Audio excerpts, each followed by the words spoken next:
To seche ma bende koro magi gin jotije sirikal gidwaro mondo ging'any ponono ni kapok wadhi e twak mane ubedo godo cha to ma weyo japiny kama nade be nitie sama ubedo piny mung'ino to jopiny dhi winjo nang'o sama koro wachungo gima adwa ni jopiny ma koro wuonegi gi ong'e ni wan jotichgi wambe wa jopiny.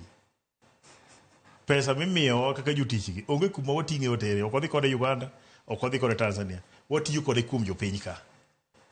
Jatich sirikal moro amora ma obed japuonj, obed civil servant, obed ng'ama tiyo sirikal ka, gin jo Kenya ka.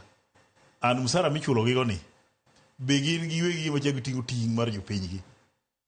Koro gimoro ni japiny jatich onge, wa jopiny wate, ma ka nitie gima hinyowa to hinyowa wate.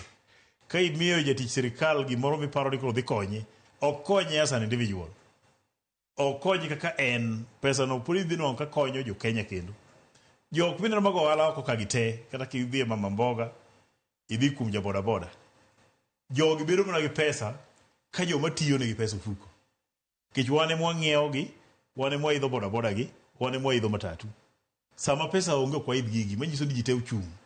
Koro onge kamirwa poge japiny gi jatich. Kopo ni jatich chandore kata nitie gimodeyo jatich chandore, joma survive around him te dhi chandore, including mama ma uso alot cha, nyaka ja boda boda cha, te dhi bedo gi chandruok, ng'ama dhi ng'iewo gige gigo onge. Koro onge pogruok, kik wapog ng'ato ni ma japiny to ni ma to jatich, wachal. Kinde moko be nuse